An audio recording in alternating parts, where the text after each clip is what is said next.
গতকালে দিল্লি উড়ে যান মুখ্যমন্ত্রী শুভেন্দু অধিকারী এবং মুখ্যমন্ত্রী পদে আসীন হওয়ার পর তার প্রথম দিল্লি সফর। আজ প্রধানমন্ত্রী নরেন্দ্র মোদীর সঙ্গে তার সাক্ষাৎ। প্রধানমন্ত্রীর সঙ্গে প্রথম সাক্ষাৎ করলেন মুখ্যমন্ত্রী শুভেন্দু অধিকারী। মুখ্যমন্ত্রী পদে আসীন হওয়ার পর বাংলার উন্নয়নে প্রধানমন্ত্রীর সঙ্গে গঠনমূলক কথা হয়েছে। এবার এমনটাই তিনি জানালেন মুখ্যমন্ত্রী শুভেন্দু অধিকারী তার সোশ্যাল মিডিয়া পেজে। ইতিমধ্যে যে খবর সামনে আসছে, প্রধানমন্ত্রীর সঙ্গে সাক্ষাতের পরে মুখ্যমন্ত্রী শুভেন্দু অধিকারী তিনি কিন্তু এবার সোশ্যাল মিডিয়া পেজে তাদের কি কথোপকথন হয়েছে সেই বিষয়ে জানিয়েছেন। মুখ্যমন্ত্রীর সঙ্গে আলোচনায় আশ্বাস প্রধানমন্ত্রীর, এবং সেই ছবি দেখতে পাচ্ছেন মুখ্যমন্ত্রীর সঙ্গে সাক্ষাতের পরে সেই ছবি। অর্থনৈতিকভাবে পিছিয়ে পড়া বাংলাকে সাহায্যের আশ্বাস দিয়েছেন প্রধানমন্ত্রী। বাংলাকে সব রকম সাহায্যের আশ্বাস কেন্দ্রের।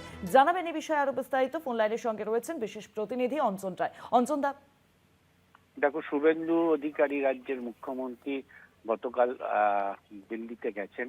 স্বাভাবিকভাবেই তিনি রাষ্ট্রপতি থেকে শুরু করে সবার সঙ্গেই দেখা করেছেন, কিন্তু প্রধানমন্ত্রীর সঙ্গে আজকের দেখা করাটা সব দিক দিয়েই অপেক্ষা করছিলেন বাংলার মানুষ যে কি আলোচনা হয়।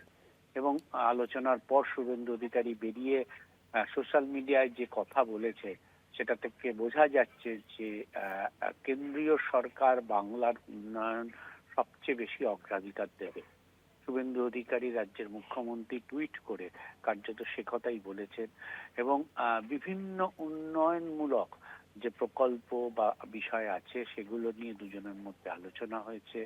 এ রাজ্যের শিল্পায়ন নিয়ে কথা হয়েছে, এ রাজ্যের যুব সম্প্রদায়ের ভবিষ্যৎ নিয়ে কথা হয়েছে। সামগ্রিকভাবে গ্লোবাল ইঞ্জিন সরকার গোটা রাজ্যের পরিস্থিতি কার্যত বদলে দেবে, এরকমই একটা ইঙ্গিত কিন্তু শুভেন্দু অধিকারীর টুইটে রয়েছে। এবং যেভাবে প্রধানমন্ত্রী সব বিষয় নিয়ে মুখ্যমন্ত্রীর সঙ্গে গঠনমূলক আলোচনা করেছেন, তাতে নিঃসন্দেহে একটা আশার আলো দেখতে পাওয়া যাচ্ছে। অন্ততপক্ষে রাজ্যের মুখ্যমন্ত্রী যে টুইট করেছেন আলোচনার পর বেরিয়ে, তাতে বোঝা যাচ্ছে।